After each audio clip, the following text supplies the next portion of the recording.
Hello, my name is Jessica Putman, and I'm the student coordinator for the Roxborough Roundtables. I would like to welcome everyone to the tables. Today our topic is body diversity and the lack thereof in the fashion industry, and our host today will be Natalie Nixon.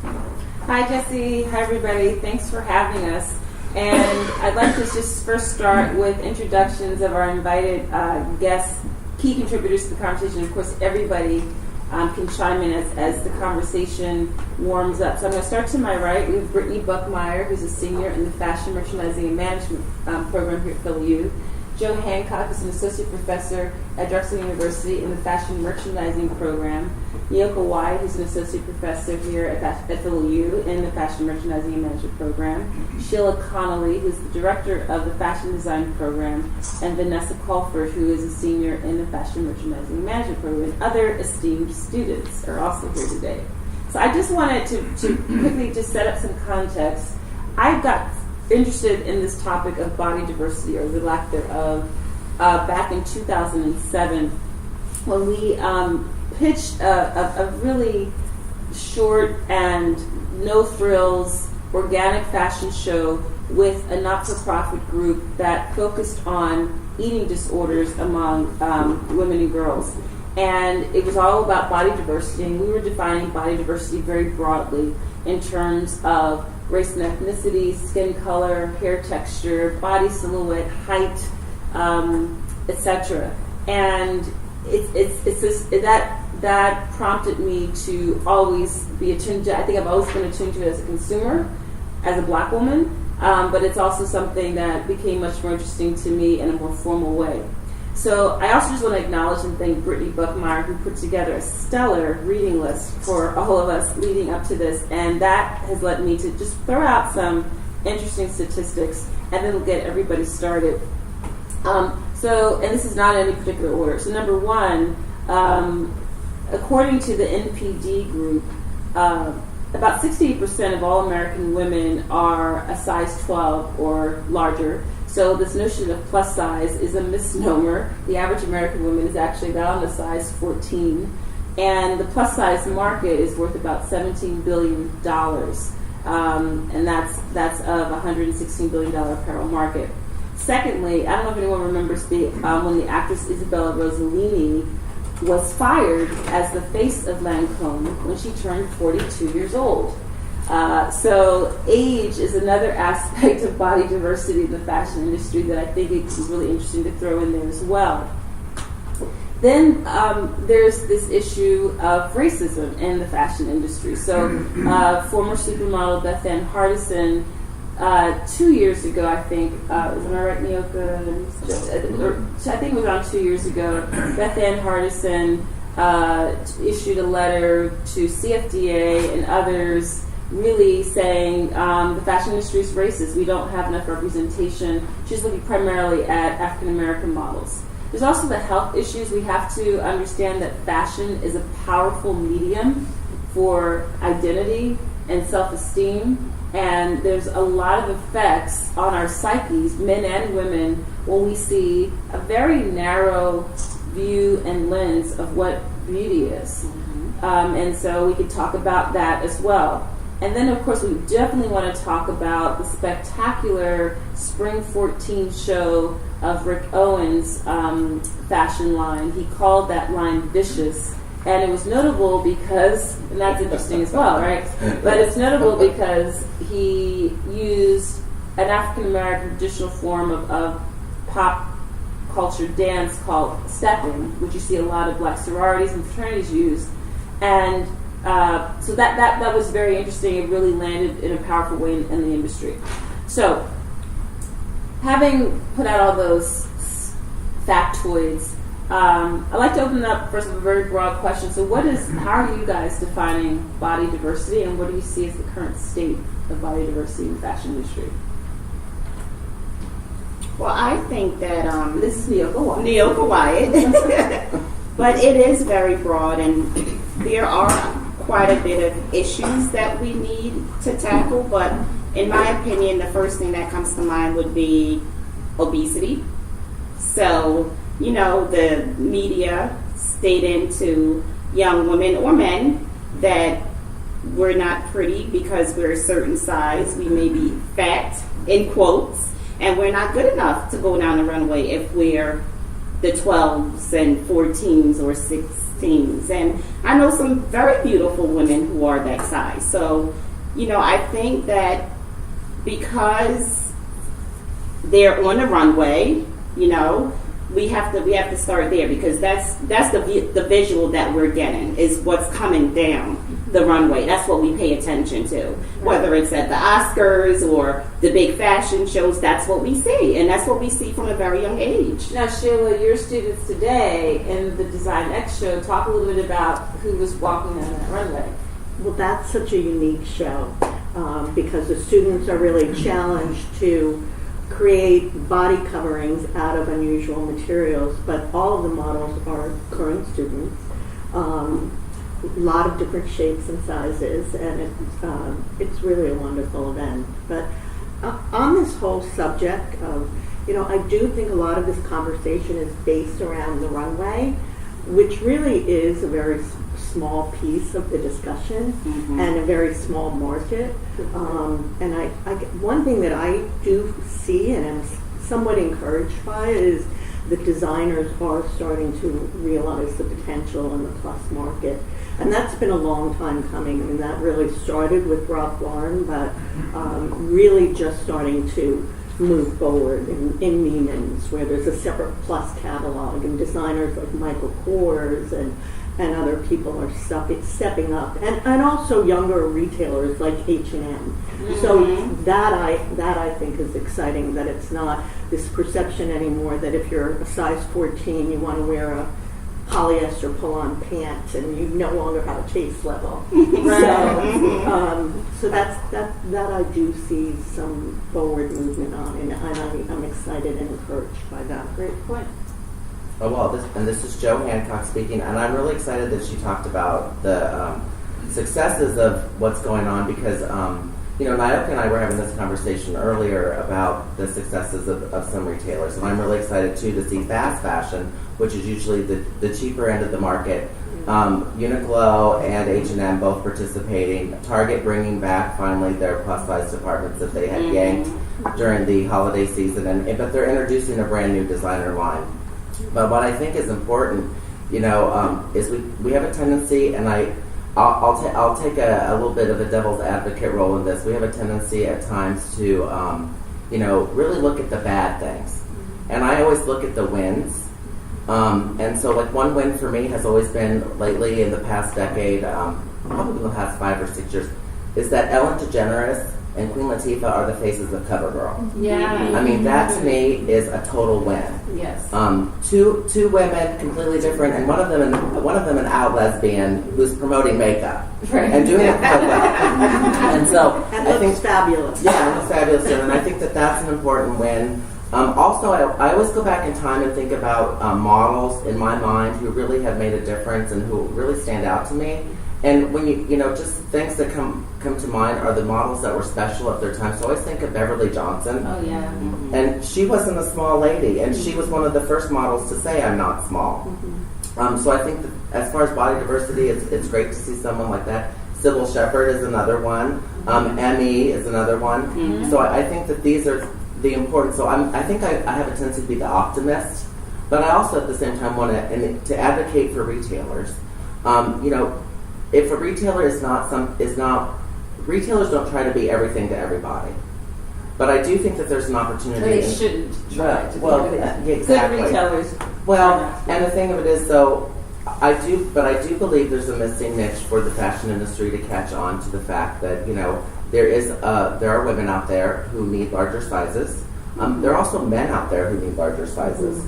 So, as a gay man, I'm in my community, I'm plus size myself. The gay community, when you're a size 32, you're really a size 40. So it's one of those things. So, but I think that there is a need for this diversification in sizes. And also we need to think outside the box because we're becoming a multicultural nation now. And so I also not only think that we need to look at sizing, but also colors. And I think that's missing as well. Yeah, my name is Brittany Buckmeyer, and I'm one of the students on the roundtable, and I just want to jump off of what Professor Hancock just said. People knock American Apparel's ads all the time because of its like high sexuality and what that means for women. But in terms of color and in age, they've always been kind of inviting. If you go through their catalogs, you'll see all types of, you'll see a whole spectrum of colors, and they do have an older model who models for them often. So while maybe they're not the model for, what every retailer wants their advertising to look like, I think that they do take a lot of great strides for that diversity. And like a lot of those girls are thicker too. They're not just like beautiful sticks. They're women, And even though like you could say that the sexuality like is a negative thing, it's also saying that those women are beautiful in their own right as well. Vanessa. Yeah, my name is Vanessa Crawford on the roundtable as well. And one thing that I really find disturbing is how the motive behind designers doing plus size clothing. Like, is it because they can charge a premium on their clothes, like Old Navy? Like, and especially for women, like, are you charging a premium because you are using more fabric? Is it fair? Are you only doing it for business and profit, or are you doing it because you really empathize with women who can't find clothing to fit their body? And like with the vanity sizing, and I'm taking this out of what Brittany Wright has compiled for us, the vanity sizing, I know that when I walk into a store and I have a choice between a 4 in American Eagle and a 0 in PacSun, I'm trying to fit into the smaller one, regardless of the style that it is. And that impacts me, and I feel guilty about it. I'm sure other women do, but nonetheless, it's definitely prominent. And so I don't know, the motives behind why companies are doing what is really... Well, I that's a really great point, Vanessa. And when I was working in industry, I worked for a global sourcing arm of the limited brands, and I was doing sourcing and production at the time when Lane Bryant finally figured out that large women like to wear thigh panties too, and they don't just want to wear tablecloth print tents for dresses. And that's what you saw Anna Nicole on the runway for Victoria's Secret, and Queen Latifah, and that was when the meatpacking industry was just taking off as the fashion mecca in Manhattan, and it was a really big deal, and it was this eureka dollar sign realization, quite frankly, that big girls want to look pretty too. They don't want to they want lace, they want bustiers, they want to be marketed to in a way that says, we acknowledge your sensuality, you're a sexual being, you are beautiful, and they pimped that in some ways. So on the one hand, there is now a response to a gap in the market. On the other, it's a cash revenue stream. Yes. I have to defend Old Navy here. I really think they got a bad rap on that whole situation because everybody charges more. Absolutely. Because it costs more. Yes. Yeah. Period. We were just in Target. And that's reality. And so I think that situation actually got unfairly blown up by people who don't understand the backstage of the industry, what goes into production. Right. Yeah. Well, the other thing too. Well, I completely agree with what you're saying. So what I think is interesting is that a retailer like Target is now saying, okay, we're going to have this plus size department. It has its own prices, so you don't really know that these prices are higher because they're ticketed themselves. But Nyoka and I literally less than an hour ago, walked through the men's department at Target, and I showed her, I said, see, look there, and we looked at t-shirts. Men's t-shirts that are double extra large are $2 more, polo shirts that are double extra large are $2 more, but it's been that way since the 80s. It hasn't changed. So it's nothing new, but it's part of the production process and what goes into making those garments. I want to build on a little bit of the optimism that Joe put out earlier and switch gears slightly away from fashion apparel to beauty. So if we look at what Dove did in their ad campaign of Dove's Real Beauty sketches, and a lot of the young women are nodding their heads, it was. This is when Oprah was still on, so whatever Oprah endorsed and said, had wheels. But to see real women with behinds and thighs and not a perfect waistline, and maybe a little cellulite, and in their underwear and sudsing up. That was really incredible. And then, of course, we know of Dove's Real Beauty Sketches, the viral video campaign that, which really speaks to women's self-esteem. So what are some of your thoughts about that? It showed that you really can feel comfortable in your own skin. And I think that was a big stride for us to be, to be able to see all these beautiful women in their undergarments revealing, like, this is what my body really looks like. I'm not hiding it. So do we need commercials though? I have a question though about all that, because here is my take on that. I loved the campaign. I don't know how many people saw the campaign in this room. But my question was, well, it was a great campaign, but the thing of it is I really felt that those women weren't presented as sexy. When most of the times when you see a model who is the norm, or the typical model in the hyper real setting of the fantasy lifestyle, the Victoria's Secret model, they're portrayed as sexy. And while the billboard and the marketing campaign for Dove was fantastic, the women were desexualized. Maybe. And I don't know if it was done on purpose, but I just felt that way. I think it was. For some reason, that's my initial feeling that it was. I felt like when I looked at it, everyone will think this is funny. I thought it was the big and tall guy ad. Big and tall men fashions the men are always perceived as dumpy. They're never sexy. You never see an ad for big and tall men's clothing where they're sexy. I think they're desexualized. So my argument has always been with the fashion industry is when someone is plus size, and Dr. Nixon brought this up. Plus size women like to wear thongs. They like to be sexy. So when are we going to start showing plus size women and larger men and people of different body types being sexy? And I think that that's something that's missing in the fashion industry. I think it's going to take a while. I mean, I remember back in the day when on TV you barely saw someone kissing. Exactly. They wouldn't even show commercials with people with brassieres on, much less undergarments, much less panties. So now thongs. But that is a really good point, Joe. There was almost a purity about the ad because they were all in white, solid, like Sears and Roebuck brassieres and underwear. Yeah, I was just going to say, I disagree that it will take a while.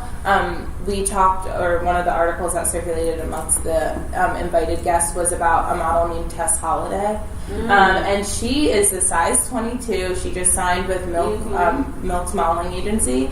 And I had to Google her because I wanted to see more than just the picture that was in the article. And she has some lingerie pictures that are risque, and she looks good. She's a size 22, and she looks really good. And I think that, she's been received so well. I think we are going to see a lot more. I'm ready to see that on Times Square. You know what I mean? Yeah. Okay. Well, I guess your Instagram feed is different from the commercials coming on your television. Exactly. And I think that's important to note. But I do feel like that will come faster than you might think. But that's why this is totally not fashion, but it is. That's why I like television shows like Mike and Molly. I like the fact, and I'll tell you what, those two people are all over each other and really sexing it up. And I like that because it's showing that just because you're big doesn't mean you lose your sexuality. I think And the I think music that's really industry important. is doing actually a great job of having role models of, like Beyonce, Yes. and Nicki Minaj, and Meghan Trainor, who I absolutely love. But even all about the bass, all you guys know that.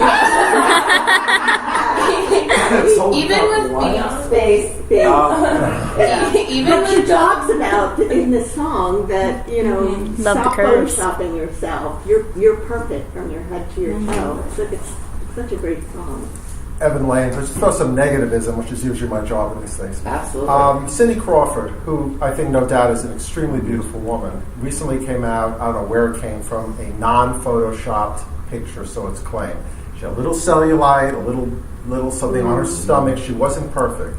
And there was a lot of people who were very upset by that, saying, she wasn't perfect. And in response, her husband put a picture on the internet, look, this is my wife in a bathing suit. Look, she doesn't have any cellulite. So look how they're attacking Cindy Crawford, who is gorgeous, and yet she had a little bit of imperfections, and that was not acceptable. So I don't think we're that accepting yet of people who are not perfect out there. So that's a really great segue into, we get a little theoretical for a moment. A lot of Joe Hancock's work is in this space of hyper-reality, and fashion is excellent at hyping up reality. And I know I'm bastardizing all the theory of Baudrillard and all that, but so part of fashion's job is to sustain this disbelief and fantasy about the human form. So it's presenting fantasy, but as if it was reality. So, for example, I always like to, with my students, they're always like, well, I can't, what's hyper-reality? I said, hyper-reality is the car ad you see on TV where the family's sitting in the car and it's completely clean, it's spotless, there's nothing wrong with it, and they're driving down the road and everyone's singing and they're happy. That does not happen on vacations. Or it's the television shows that you watch, and have you noticed on your television shows they never wear the same clothes twice? That doesn't happen. Okay? So that's hyper-reality, but it's presented to everyone as if it's reality. If that's the real scenario. With Cindy Crawford, I think that Cindy Crawford is an agent of hyper-reality. So to see her not perfect means she's no longer hyper-reality. She's no longer Cindy Crawford. And what I think is wonderful, though, to counteract that, there are stars that we accept that they're not perfect. And they are hyper-reality. Modern Family. Who's the Latino woman on Model? Sofia Vergara. She actually just modeled an agent provocateur bathing suit. She was seen wearing it. And her body wasn't perfect. And she was on the beach. She was loving it, and she was, photos were being taken of her by paparazzi, and she loves the fact that they're on the internet.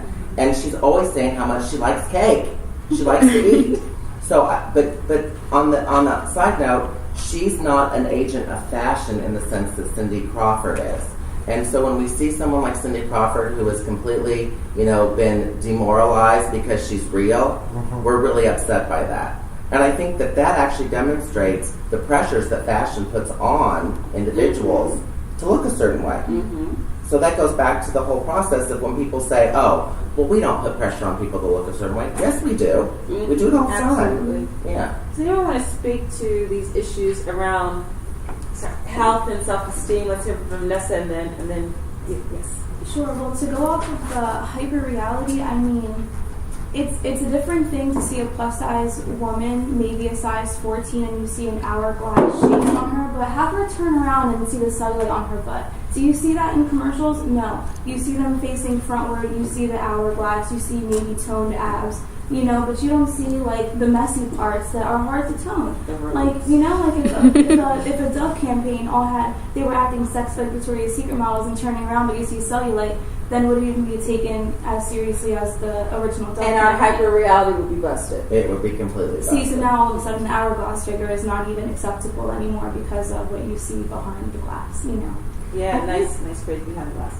I think Brittany actually brought up a really good point, though, is marketing and media is changing so much, and your brand perception isn't just that one page in Vogue, that you're seeing that, Tory Burch, instead of seeing it in a magazine, once a month, her 10 million followers across all social platforms just does make the images a little bit more real and a little more accessible, I think.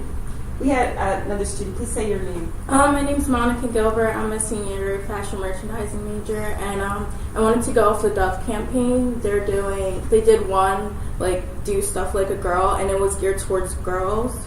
And I don't think, especially for younger girls, but I don't think everyone wants to be super sexual or super sexualized. Some people do, and some people don't. And I think in the industry, it's changing a little.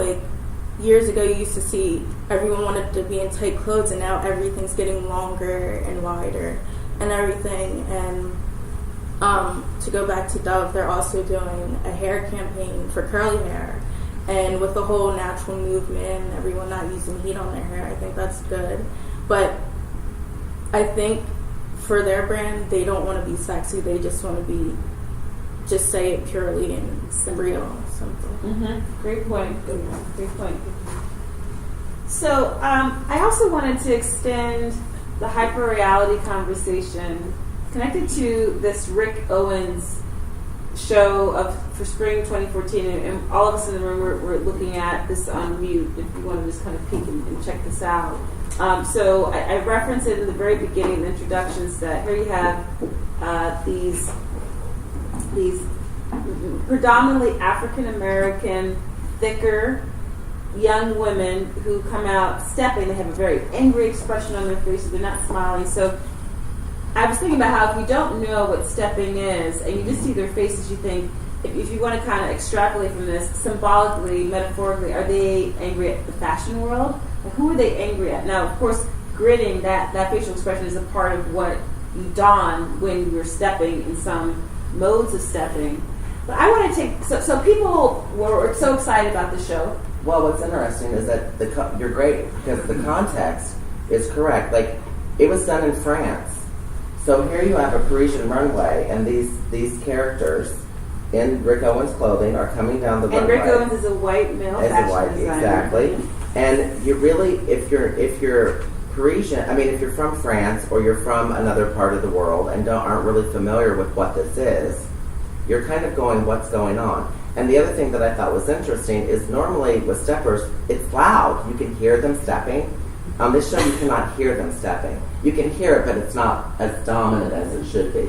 So you may not even know what's going on, and you may think this is some tribal dance. Mm-hmm. And so that's what was interesting to me is that, everyone said this was great, but at the same time I'm like, well, but is it really, taking these people and making them look like they're like tribal natives? Mm-hmm. So I think that's really a good thing? It's a great, right. So is this really, so first, all the press on the Rick Owens show, this is awesome, these powerful black women stepping, they don't look like traditional models.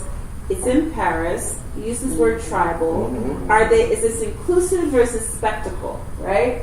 And so this is another type of hyperreality where we can look at historically of images of black women. Black women are either angry mammy or over-sexualized whore, and so it's a really interesting thing that's going on. It's very complex. And there's still other in this. There's still the other. They're not accepted as the mainstream. And what I thought was funny about this, if you noticed him at the end of the show, have you noticed this? He's shadowed. So when my partner and I were watching this the first time, he and I thought, I didn't know much about Rick Owens, and neither did Eddie. And he's like, is he Asian? Like, he didn't know he was white because you can't see him. Mm-hmm. So he's darkened. He doesn't light up like they normally do at the end of fashion shows, which is also very interesting. Yeah. I want to go back to what Professor Hancock just said about being the other. Yeah. Like, I was actually offended when I saw this. That's why. I was like really offended as a black woman who, like, I feel like when I walk into a room, I almost have to walk in this like super like composed, like, or this way that's other than what people would perceive me as, if like working from like the cultural framework and the stereotypes surrounding being black. And I feel like this, like, I feel like I have to fight this representation of me, because now when somebody in France like looks at this and they reflect it on me, like, I don't like that. Does that make sense? It makes a lot of sense. Yeah.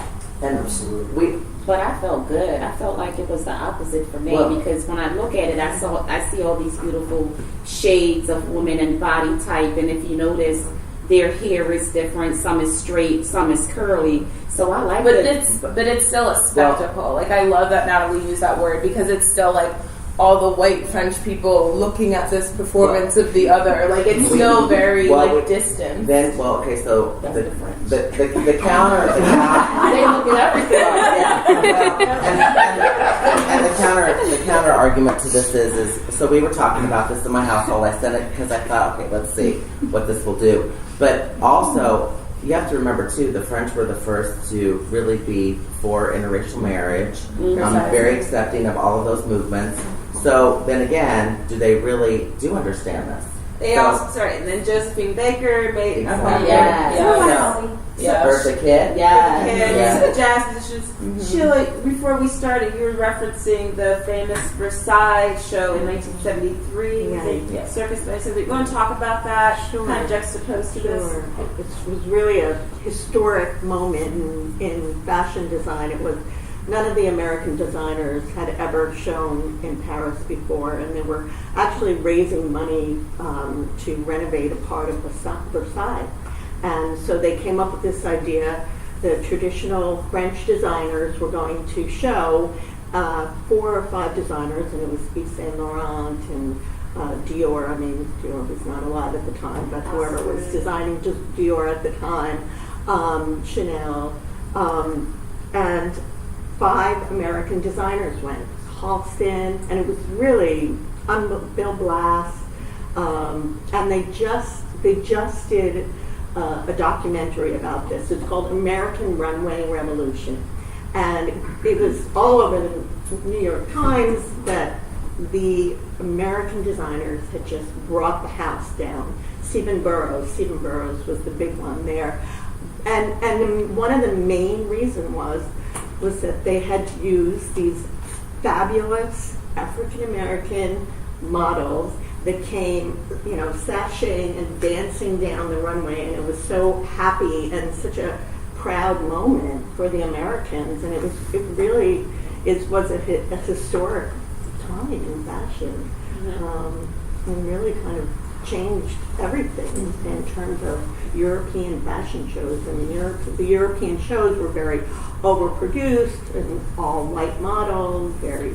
stiff, very fussy, and so it's if you haven't seen the documentary, it's really a cool, proud moment in the history of design. Thank you. Vanessa? I know guys just saw a white woman in this video. You did. There's only one of them. I was like, I know. There may be 2. I think I see. Okay, and I do want to ask people why they think there are 1 or 2 in here, but also I want to pose the question: are they African American with a lighter complexion? Because we see women who could go one of the, you don't know if they're mixed, you don't know and I'm looking at Jessie right here because we can almost compare it in tone, you know what I mean? But we're obviously not the same race, we're not. And so I kind of want to put that out there and ask people, what do you think? Or, and I'm going to mention Winnie Harlow. Yeah. So please speak about Winnie Harlow. Well, she has a skin condition, and it's very symmetrical on her body, which is a completely other facet that we could go into. Her skin condition is vitiligo. Yeah, vitiligo. Vitiligo. Yeah, Michael Jackson's. Right. Yeah. So vitiligo. Mm-hmm. Right. Okay. And so she's very, very white in some spots, but her natural complexion is very, very dark. The spots on her body are symmetrical, and we all know that symmetry is a sign of beauty. We see that, and that's automatically more attractive. And so that's another side of it. But I mean, I just want to know what do people think about that. Anyone? I can't really see from here, but they could be black or they could be white. There's a lot of mixing in Europe because Africa's right next to it. But to go off of this show in general, I love Rick Owens. I love his designs, and I think this is absolutely controversial. I don't think it's good or bad. I just think it's shock value. He's getting the reaction from us that he wants. And that sells, right? Yeah. Controversy really sells. It's so interesting to hear your perspective on this, because when I saw it, I didn't think for a second that it seemed tribal. I thought it seemed cool and modern and celebrating different sizes and shapes, and I immediately thought tribal, but I didn't know what the context of the tribal was, and maybe it was a cultural homage to demonstrate the stepping process. I don't know. Another point that came out in Brittany's compilation of cool readings about this topic of body diversity was, and this is still, again, this is a narrow frame of body because when we talk about skin color and ethnicity, but oftentimes beyond runway and print advertisement, ethnicity is treated as a fashion trend almost. So kind of now lately there's been almost this trend of the racially ambiguous model. Yes, it could be Iranian, Puerto Rican, Italian, Brazilian, light-skinned black person, and so it's almost as if the answer to being inclusive is you can't put your finger on it. But it also has this ebb and flow. Is it here to stay? Mm-hmm. Well, when you were talking about that, I think it's the strategy of, there could be a little bit of me in that person. That person could be part white. Mm-hmm. That person could be part black. That person could be half this or half the other. So I think it's a way for retailers and marketers to identify with more populations to get them to buy the garment. It's that kind of strategy of, I can't tell what they are, but I see me in there somewhere. Right. So I think that might be, that's what I've always viewed that as. That's interesting. Yeah. So they're able to really cast their net wide and speak to a broader range of the marketplace. Exactly. Yeah. Are there any questions from other students who are around? Simple. I just want to make sure I don't overlook you. I enjoyed something in the Oscars the other night. I don't know the name of the actress, but some of those runway people made a comment that her hair must smell like weed or something. Right. So Rancic made that comment. So and this is the fashion event for most people to watch, and so even there was a racist element to the person wearing the fashion. Ignorance. Yeah. And I don't know that we would. Because I think of the role of social media and people's heightened awareness about ethnic insensitivity, I don't know that she would have made that kind of public apology 10 years ago, maybe not even 5 years ago, right? So that's very interesting that, not interesting that comment was made, and that's not what's surprising. What's surprising is that she's kind of been over backwards to make this public apology.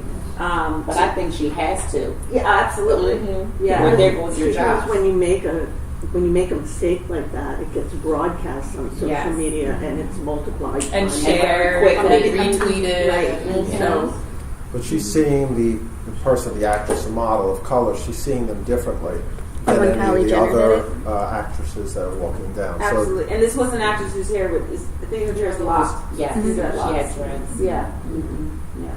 So hair is a whole nother element of this topic. And as Nyoka pointed out in the Rick Owens show, hair was a big part of adorning the models of their natural hair just really flowing. Any comments about hair in fashion and beauty? Yes. This is Monica Gilbert again. I think, especially being a black woman, everyone's like, "Oh, where'd you get your weave from?" I'm like, "This is my natural hair." And everyone, I mean, I don't really take offense to it, but people think that certain races can't have different kind of hair. I know so many different black women with different hair. Mm-hmm. And then I think it's very trendy right now to talk about hair for any race because it's just coming out. It's not like 10 years ago everyone wanted straight hair, and then now everyone wants curly hair. Everyone wants a little bit of both. I heard an interview on YouTube recently with a hair stylist who was talking about in the history of the beauty industry, in professional beauty, hairstylists don't even get credits in the film industry. Mm-hmm. So makeup artists do, but hairstylists don't. So this elevation of hair is really interesting. The last thing I know we have to come to a close. The last point I want to culminate this discussion on is the role of social media. And I wonder if you all believe that because promoting beauty and image is now in the hands of the people and it's becoming more democratized, do you think that will tilt the representation of beauty because we can all now have our own miniature platforms through Instagram and Twitter and YouTube and Vimeo? Yes, Taryn. Hi, I'm Taryn Scala. I'm a senior here. And social media, I feel, does play a huge role in this. And for a long time, I thought that this problem that we have will never change. It'll always be thin girls walking down the runway. And sitting here and listening to this, even walking in here, I thought it's never going to change, it's never going to change. But I'm looking around at the room and all of the students here, I feel like we are the next generation that can change this. And the people that are out there now working, like all of these designers, their mind is still in the past, I feel, with all of the thin size 2, size 0 models. But again, like I said, looking at all these students, I feel now that it can change because we are the people that can change it. We're the next generation that can move it forward. And what platforms and tools and techniques do you think you could possibly use to change it? I feel, I know we said the Dove campaign earlier, like just using real people, yes. Just real women, because that's who we are, even men, real men. And I know you brought up self-esteem earlier, and we see all these images and it puts all these ideas in our head, but really at the end of the day, it's about what makes you happy. When you're standing there looking in the mirror, how do you feel about yourself when it's just you and that mirror? And I know, like, Instagram, everything, it all just influences us all. Joe's burning. Well, I think social media is scary because I do some work with my students, and actually I've written about this in my research. When we start to see people taking pictures of their cellulite on personal ads on Match.com, I think consumers are still insecure. I think when we take selfies, we like to have the best angle we can when we take our selfies. I don't think we're happy taking the worst angles of ourselves with our cell phones. And so I think we actually are falling into the victimization of the enculturation of fashion and looking good all the time and making sure people look at us and think that our lives are fantastic. Hyper-reality is your Facebook page, everyone. You don't put things on your Facebook page that that show your real person. Sometimes you like to celebritize yourself. So I think, although I think you're the next generation, I think that you need to be really careful with social media because it could make it worse. I completely agree. Like my little cousin, she's 8. Sorry, I still think she's a baby. But she's on all of these social media outlets. When I was 8, I was playing with crayons and coloring books. So I think it's gearing us in the wrong way, but we should try and stop it. Yeah, absolutely. Vanessa? I actually think that it gives us a lot of hope. People are becoming Instagram famous and they're being invited to Fashion Week, you know? Like, the people behind these blogs are the fashion blogs, and they're huge, and we don't know who they are, but they're average women. They don't wear the most expensive clothes. They aren't the thinnest. They're not the biggest. They're completely average, and they're setting a wonderful example, and it's because of Instagram and Twitter and things like that. And I mean, I fall victim to this, but I feel like if I have enough followers, I can get my point across. Like, I can post any idea I think is real, and if I have enough people that follow me, it will become a trend, and it will possibly be different than other people. So it could go one way or the other, I think. And it really, I think it just depends on, I completely agree. If it wasn't for social media, I don't think we would even have this discussion. We would still be back in the 90s trying to figure out, well, why aren't there plus size models coming down the runway yet? Social media has definitely also helped this appeal and acceptance of Black women's natural hair. The vlogging that goes on. Like follow my natural journey. And I follow so many of them and look at me. But it's awesome. Exactly. I think it's for the better. Well, let's end on this really positive note. I think that the students who just contributed these last few points about how it's really can see an optimistic view of using social media as a platform to promote a broader range of beauty. It absolutely could go the other horrible way, but there is hope using these miniature curatorial platforms. So Brittany Buckmeyer, Joe Hancock, Mia Wyatt, Sheila Connolly, Vanessa Crawford, Monica, and Taryn, and everyone in the room. I'm Natalie Nixon. Thanks everybody for being here.